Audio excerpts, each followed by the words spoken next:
머신러닝과 인공지능의 시대라고 하죠. 흐름에 뒤처지지 않으려면 텐서플로우 같은 것도 배워놓아야 할 것 같고, 이를 이용해서 할 수 있는 것들도 많을 것 같은데, 막상 인터넷 강좌나 관련 서적을 찾아 훑어보면 설치하고 코딩하는 과정도 낯설고 온갖 난해한 수학 공식들이 쏟아져 나와서 선뜻 시작해보지 못하신 분들이 있을 거예요. 이 짧은 영상으로 머신러닝과 텐서플로우에 대해 깊이 있고 자세한 내용들을 알려드릴 수는 없어요. 특히 머신러닝은 얄팍하게 접근하기엔 조심스러운 주제죠. 다만 여러분이 컴퓨터에 뭔가 설치하는 과정 없이, 그리고 1차 함수보다 어려운 수학적 지식 없이도 텐서플로우가 이런 거고 이런 식으로 사용하는구나, 대략적인 감을 잡고 더 배워볼 용기를 얻을 수 있도록 가능한 어렵고 전문적인 용어 사용 없이 여러분이 복부만 하면 되는 소스코드와 함께 텐서플로우를 가볍게 시작해보도록 할게요. 그리고 현재까지 시작할 수 있는 강좌들 중에는 텐서플로우 1을 사용하는 것들이 많은데요, 텐서플로우 2가 나온 만큼 이 영상의 예제는 텐서플로우 2를 사용해서 진행하도록 하겠습니다. 텐서플로우가 뭔지부터 알아볼게요. 텐서플로우는 구글에서 공개한 라이브러리예요. 라이브러리란 다른 개발자들이 바로 사용할 수 있도록 누군가가 미리 짜놓은 코드들을 말하죠. 기계학습에 대한 깊이 있는 지식이 있어야 작성할 수 있는 연구소에서나 짜는 수준의 코드들을 라이브러리로 대중에게 제공해서 일반인도 손쉽게 여러 머신러닝 기능들을 사용해보고 학습하고 또 제품에 적용할 수 있도록 만들어 놓은 게 텐서플로우인 거예요. 텐서플로우로 할 수 있는 일들이 꼭 머신러닝에 국한되진 않지만 파이톨치 등과 함께 머신러닝 분야에서 가장 널리 알려지고 사용되는 라이브러리죠. 페이스북에서 만든 파이톨치와 비교하자면 파이톨치는 학계에서의 연구용으로 더 널리 사용되고, 반면 텐서플로우는 산업계에서 실제 제품에 적용하는데 좀 더 사용된다고 해요. 영상 찍은 시기 기준입니다. 이제 코딩으로 들어가 보죠. 아직은 실습이 아니에요. 요즘은 자바스크립트나 모바일용으로도 제공되지만 텐서플로우의 기본형으로 가장 많은 예제를 찾아볼 수 있는 코드들은 파이썬용이에요. 즉 원래는 텐서플로우를 사용하려면 컴퓨터에 파이썬과 함께 텐서플로우 라이브러리가 설치되어 있어야 하는 거죠. 그리고 텐서플로우를 사용할 때는 파이썬 파일에 바로 코딩하기보다는 주피터 노트북이라는 소프트웨어를 사용해요. PIP라는 파이썬의 패키지 매니저로 컴퓨터에 설치하고 명령으로 실행하면 이처럼 브라우저에서 열어볼 수 있는 내 컴퓨터에서만 접속이 가능한 웹서버가 실행이 돼요. 이 페이지에서 파이썬으로 코딩을 할 수 있는 거죠. 기존의 에디터에서 코딩하던 방식으로는 코드의 진행 과정을 차근차근 살펴보려면 일부씩 작성을 하거나 뒷부분을 주석 처리하거나 디버깅 기능을 이용해서 작업을 해야 하죠. 주피터 노트북을 활용하면 이처럼 코드를 이 셀들 안에 일부분씩 작성해서 딱 원하는 부분만 실행해 볼 수 있어요. 어떤 제품을 결과물로 내기 위한 코딩보다는 필요한 계산을 차근차근 진행해야 하는 연구 형태의 작업에 매우 유용하겠죠. 텐서플로우를 이걸로만 할 수 있는 건 아니지만 이 편리함 때문에 이런 종류의 작업들에 널리 사용되는 툴이에요. 요즘은 보다 편리해진 주피터 랩도 많이 쓰죠. 그런데 이 주피터 노트북을 내 컴퓨터에서 사용하려면 기본적으로 파이썬이 깔려 있어야 하고, PIP나 아나콘다로 주피터 노트북을 받은 다음에도 어떤 환경에서는 쉘 설정을 바꿔줘야 하는 등 귀찮은 상황을 겪는 경우들이 있어요. 머신러닝이나 파이썬 개발자가 아닌 분들에게는 번거롭고 귀찮게 느껴질 수 있겠죠. 그러니 우리는 쉽게 가보기로 해요. 지난 영상에 다뤘던 구름 IDE를 써봅시다. 필요한 것들이 이미 깔려있는 환경에 브라우저로 접속해서 개발을 하는 거죠. 무료 계정으로 충분해요. 회원가입이 되어 있지 않다면 가입하고 로그인한 뒤 대시보드에서 새 컨테이너 생성을 클릭하면 사용할 수 있는 스택들 중에 텐서플로우가 있죠. 선택을 해서 컨테이너를 열어볼게요. 터미널에서 이처럼 명령을 입력해보면 이미 파이썬, 텐서플로우뿐 아니라 주피터 노트북까지 설치되어 있는 거 보실 수가 있어요. 이미 실행 버튼에는 아예 주피터 노트북을 바로 실행하는 명령어가 지정되어 있죠. 실행을 해주고 이 주소를 클릭하면 새 탭에서 페이지가 열려서 이처럼 간편하게 주피터 노트북으로 텐서플로우를 사용해 볼 수 있어요. 노트북에 이처럼 이 탐색기에 보이는 파일 목록을 볼 수 있죠. 워드 파일에 점 낙서가 붙는 것처럼 주피터 노트북으로 작성되는 문서는 이 IPYNB 확장자를 가져요. 주피터를 열면 이런 모습으로 화면을 보여지고 IDE에서 직접 열어보면 이처럼 제이슨 형식이죠.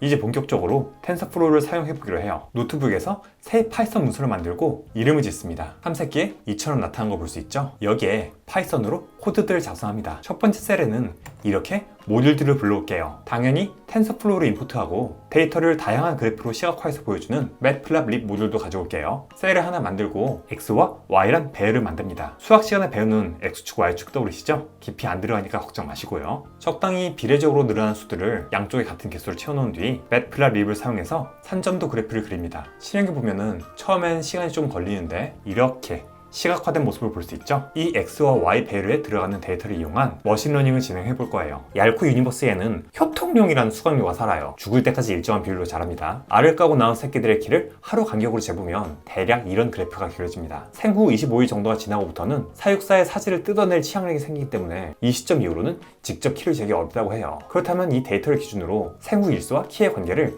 1차함수식으로 파악해서 30일쯤 되면 몇 히팅쯤 되겠구나 판단할 수 있겠죠. 눈대중으로 그려본다면 이 정도 직선이 그려질 거예요. 관계식으로는 y는 ax 더하기 b가 되겠죠. a 값이 기울기, b 값이 x가 0일 때 y의 값이죠. 이 a와 b의 적절한 수치를 찾아내는 게 관건일 거예요. 주어진 이 데이터들로 판단할 때 어떻게 가장 적절한 직선을 계산할 수 있을까요? 점들이 온전한 직선상에 놓여있지 않기 때문에 오차가 없을 수는 없겠지만 그 오차들의 합을 가능한 적게 직선을 그으면 주어진 x값으로 y값을 찾아내기에 가장 적합한 관계식이라고 볼 수 있겠죠. 오늘 우리가 진행할 머신러닝은 선형 회귀란 통계학 기법을 사용해서 이 데이터들을 설명하기 가장 적합한 x와 y의 관계식을 찾아내는 거예요. 최대한 알기 쉽게 설명하자면 처음에 이처럼 임의의 선을 그어요. 데이터들과는 상당한 오차가 있겠죠. 이 선을 오차가 줄어드는 방향으로 컴퓨터가 반복적으로 조금씩 움직여보는 거예요. 오차가 유의미하게 더 줄어들지 않게 되면 적절한 관계식을 찾아냈다고 볼 수 있겠죠. 이 기울기 값을 weight, 그리고 이 위치 값을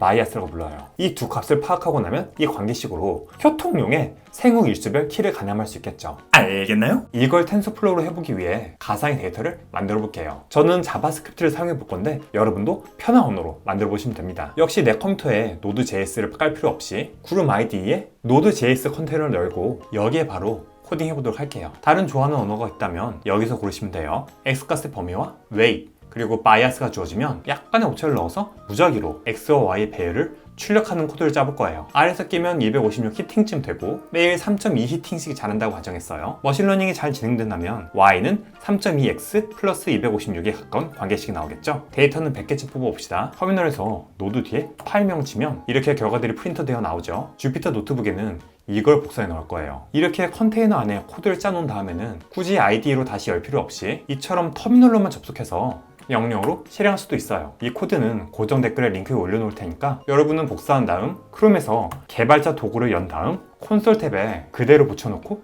엔터를 치시면 돼요. 이 결과를 그대로 복사해서 이 셀에 덮어 씌워요. 그래프로 실행해보면 직선상에 적당한 오차가 있는 데이터들이 뿌려진 걸 볼 수 있죠. 그럼 이제 텐서플로우로 관계식을 찾아볼까요? 텐서플로우 공식 사이트에서는 고급 딥러닝 기술들을 쉬운 API로 제공해서 일반 개발자들도 편하게 쓸 수 있도록 해주는 케라스라는 라이브러리와 함께 코딩하도록 이를 활용하는 예제들을 제공하고 있어요. 케라스는 원래 다른 머신러닝 라이브러리지만 텐서플로우 2부터는 이를 함께 활용하도록 제공해서 더 간략한 코드로 머신러닝을 할 수 있게 해주죠. 하지만 이번 영상에서는 계산 원리가 보다 눈에 들어오도록 순수 텐서플로우로 짠 코드들로 진행해 볼 거고요. 케라스용 코드는 따로 알려드릴게요. 셀들을 이렇게 채워 넣어줍니다. 역시 링크에 올려져 있을 거예요. 사실 한 셀에 다 넣어도 상관없습니다. 이 코드를 하나하나 이해하려면 텐서플로우로 깊이 들어가야 하고요. 영상에서는 여러분이 감 잡을 만큼만 설명드릴게요. 첫 번째는 관계식을 나타내는 클래스죠. weight과 bias를 임의의 값으로 초기화하고 이렇게 1차 함수 형태임을 나타내요. 이렇게 tf가 붙은 것들은 텐서플로우를 통한 자료형 또는 기능들이에요. 두 번째는 오차에 관련된 함수입니다. 현재 관계식으로 예상된 값과 y의 차를 square,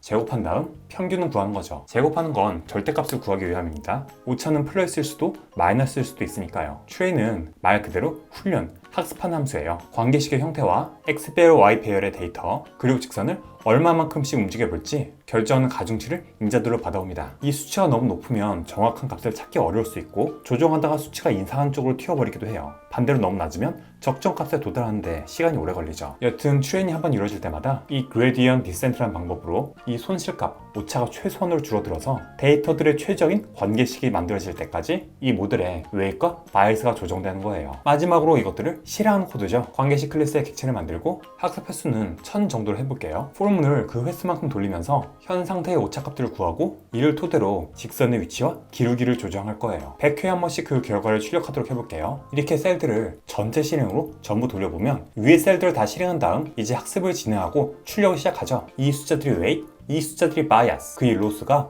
오차 수치예요. 학습이 반복될수록 이 수치들은 각각 원래 기획한 관계식에 가까워지고 로스도 계속 줄어드는 걸 볼 수 있죠. 오차가 줄어들수록 이 데이터들이 관계식에 보다 근접해지는 걸 볼 수 있어요. 그런데 1000회를 진행한 결과를 보니 아직 충분히 가까워지지 못했네요. 1000회로 늘려서 다시금 진행해볼까요? 이 셀만 다시 돌려보도록 하죠. 쭉쭉쭉쭉쭉 시간이 걸립니다. 자, 이 시점 이후로는 수치들이 사실상 변하지 않는 걸 볼 수 있죠. 웨이과 바이아스도 이제 각각 3.2와 256에 매우 근접해 있어요. 이처럼 적절히 프로그램된 실험을 통해서 데이터들을 스마트하게 분석할 수 있는 거예요. 알겠나요? 이 선형 회귀는 텐서플로우를 할 수 있는 가장 간단한 작업들 중 하나의 예시일 뿐이에요. 신경망을 통한 딥러닝, 이미지 분류, 기타 복잡한 예측 등 높은 수준의 전문직이 요구되는 머신러닝 기능들을 사용자들이 라이브러리를 가져다가 손쉽게 사용하고 실제 제품에 활용할 수 있죠.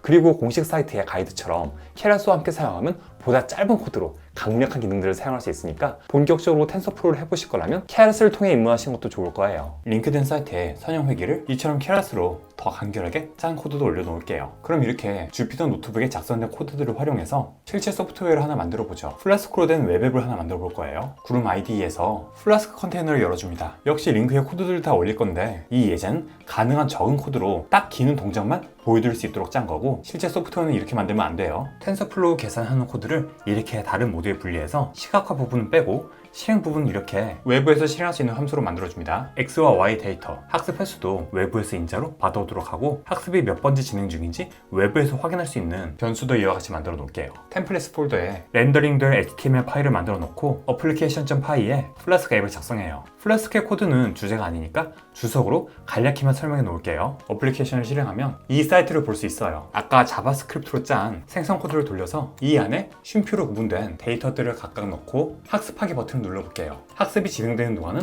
세로 호침을 하면 이렇게 학습 중이라는 표시와 함께 몇 번째 진행 중인지 표시가 나오고 디버그 모드로 돌리고 있기 때문에 IDE 터미널에서도 이렇게 확인이 가능하죠. 역시 시간이 좀 걸릴 거예요. 얇게만 끓이는 영상 보고 오셔도 좋습니다. 학습을 모두 마치고 나면 이곳에 관계식이 근접하게 계산된 것을 볼 수 있고 여기에 원하는 X값을 넣으면 이처럼 예상되는 Y값이 나타나요. 데이터를 새로 생성해서 넣고 다시 학습을 누르면 먼저 주어진 데이터들이 추가되어서 이들 전체로 다시 학습이 진행되죠. 이런 식으로 텐서플로우를 무궁무진하게 활용할 수 있어요. 이 정도 웹 어플리케이션만 해도 실생활에서 일정 데이터로 관계식을 찾아낼 수 있는 종류의 이슈. 이를테면 지인의 치킨 배달 전문점에서 동네에 돌리는 전단지 부수와 판매량의 관계 등을 파악하는데 실제로 유용하게 사용될 수 있을 거예요. 단 이 코드는 예시일 뿐 실제 제품을 만들 때는 데이터베이스를 활용하는 식으로 설계하고 파이썬 코드도 권장 스타일을 참고해서 코딩해야 해요. 구름 ID에서 플라스크 등으로 컨테이너를 생성할 때 이처럼 MySQL이나 MongoDB도 함께 설정할 수 있으니까 어느 쪽이든 데이터베이스를 사용할지 안다면 XY 값들이 입력될 때마다 해당 값들과 함께 누적된 전체 데이터를 기준으로 계산되는 웨이과 바이아스도 함께 DB에 저장되는 식으로 안정적인 데이터 축적 및 분석 서비스를 만들 수 있겠죠. 텐서플로우, 케라스 등을 사용해서 이제 누구나 쉽게 머신러닝을 구현할 수 있게 됐어요. 물론 이를 제대로 활용하려면 관련 수학을 비롯해서 머신러닝과 딥러닝, 인공지능에 대한 깊이 있는 공부가 필요하죠. 오늘 이 영상으로 텐서플로우에 흥미를 붙이셨다면 온라인에 무료로 공개된 수준 높은 강의들이 많으니까 이들과 함께 더 깊은 머신러닝의 세계로 들어가 보셔도 좋을 거예요. 저는 다음 영상에서 뵙겠습니다. 즐거워하세요!